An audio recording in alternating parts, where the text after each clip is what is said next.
Sono Andrea Cavallari, vengo dal mondo della musica classica contemporanea in quanto sono un compositore da ormai 30 anni, ma negli ultimi 10 anni ho iniziato a realizzare delle installazioni che fondono insieme l'arte visiva con la musica contemporanea. Ho sentito l'esigenza di trovare un altro spazio di rappresentazione della musica classica, che purtroppo è ancora basato su un modello che ha inventato Franz Liszt, dove c'è il pianista. Era molto bello Liszt, aveva molto successo con le donne, quindi si è trovato questo modello del pianista bello, di profilo. Prima di Liszt si suonava col pubblico frontale, con Liszt no, si vedeva il profilo di Liszt.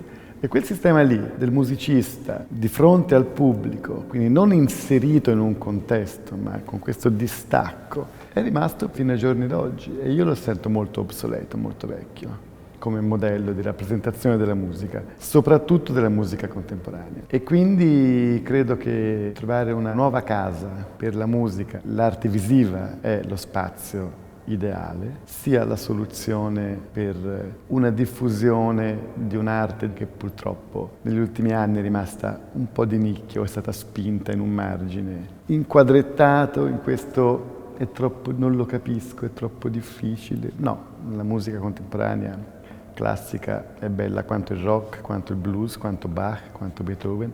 È un problema di contestualizzazione dell'espressione artistica. Una città utopica. Una città utopica forse si può collegare all'installazione che ho presentato qua, cioè Culture should be our DNA, quindi a un mondo dove l'informazione genetica del DNA, oltre che passare le caratteristiche strutturali e funzionali dell'essere umano, potesse anche avere al suo interno un'informazione culturale. Se la cultura dell'uomo fosse acquisita geneticamente, se noi nascessimo colti, come gli animali nascono con un istinto, gli animali nascono con una percezione istintiva di sapere come reagire al mondo che li ospita. Noi non siamo animali, non abbiamo neanche più un mezzo istinto, abbiamo solo mantenuto l'impulsività, cioè siamo esseri impulsivi e tutto quello che è, come già diceva Flaubert, l'educazione sentimentale, deve essere appresa attraverso lo studio, quindi è un processo culturale. Non a caso siamo a scuola per 20 anni, siamo l'unico animale che deve andare a scuola, che quando nasce è totalmente incapace, non è autosufficiente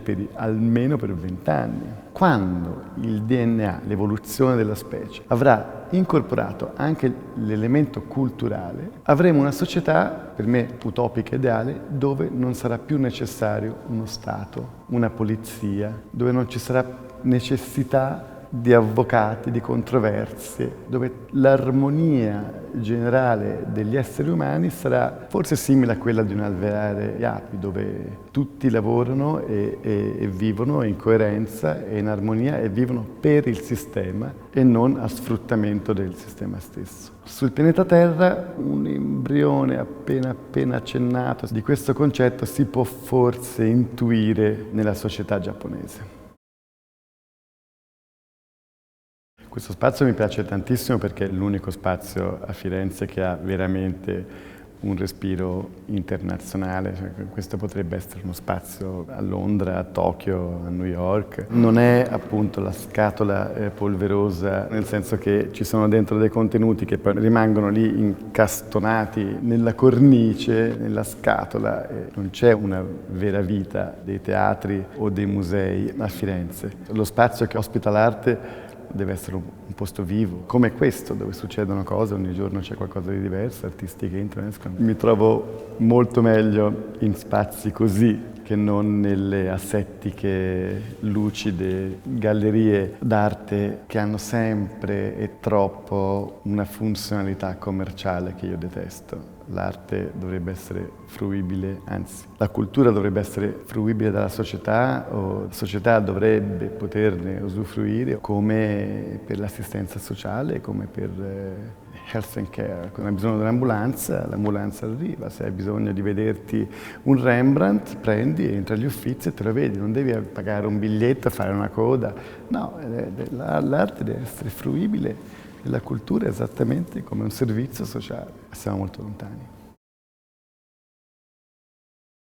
Sicuramente una definizione degli spazi molto precisa, quindi trovare la chiave dove collocare, perché qui gli spazi sono infiniti e deve essere chiara l'idea dell'assegnazione di cosa va dove, che può anche essere variabile, può essere un mese qui c'è qualcosa, il mese dopo c'è qualcos'altro, ma deve essere fatto con una logica, diciamo una coerenza intellettuale, che capisco essere molto difficile in uno spazio come questo che cambia ogni 5 minuti, ci sono lavori, controlavori, succede di tutto. Lo spazio dovrebbe naturalmente accogliere, avere quei contenuti perché quello è lo spazio adatto per quei contenuti.